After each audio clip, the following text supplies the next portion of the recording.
Donald Trump's loyal sidekick, J.D. Vance, just managed to embarrass himself and his entire administration again. What was supposed to be a patriotic celebration of the Marine Corps' 250th anniversary turned into a near disaster when a live-fire missile landed dangerously close to Vance's own motorcade. And the twist? The only reason he's still alive today may be because of California Governor Gavin Newsom, the very man Vance mocked just days earlier.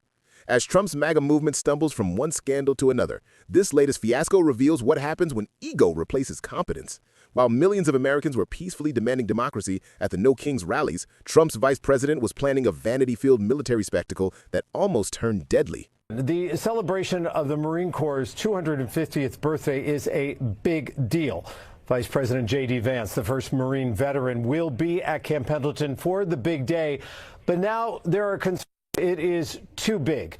Specifically, those concerns are that Navy ships will fire live ammunition over the 5 freeway during the event. And that would mean closing parts of the 5 freeway, that section between Orange and San Diego counties that is used by 8,000 commuters using that artery every single day.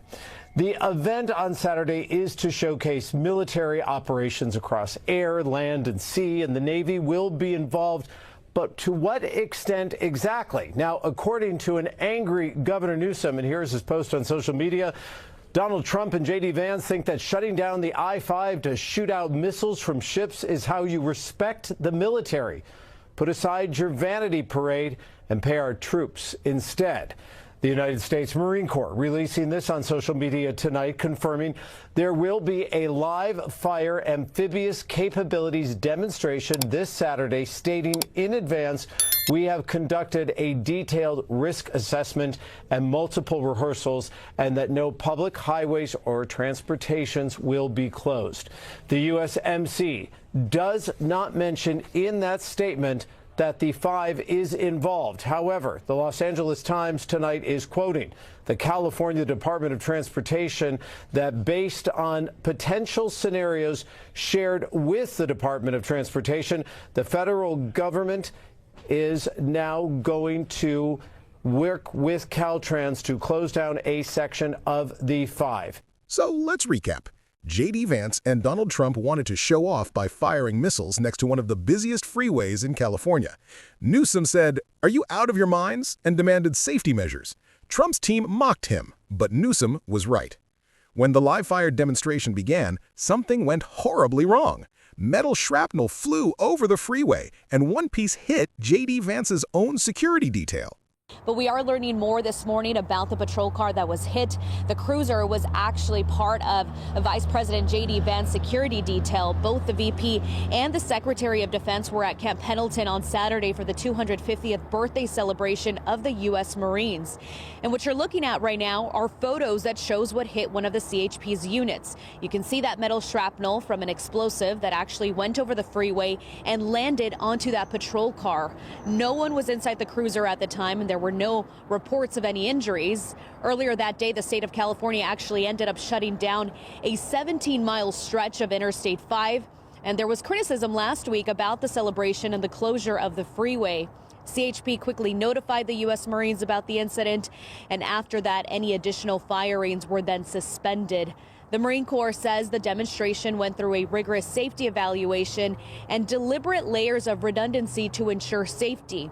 During the celebration, there were flyovers, ship landings, and live-fire artillery rounds. And the California Highway Patrol has filed an internal report on the incident with a recommendation to conduct an additional review about the coordination and communication surrounding this event between state, local, and federal officials. That's right. J.D. Vance's own car was struck by shrapnel from the event he was hosting.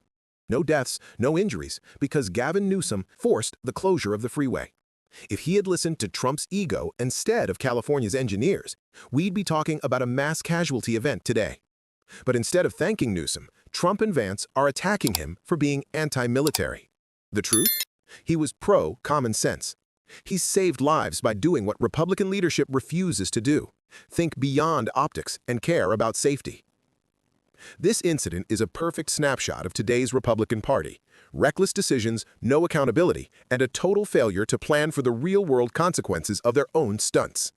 When J.D. Vance tries to run for president someday, voters won't remember his speech. They'll remember the day Gavin Newsom saved him from his own explosions.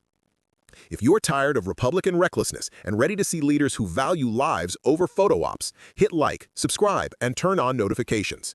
Because the only way to stop the next Republican disaster is to keep telling the truth, loudly and together.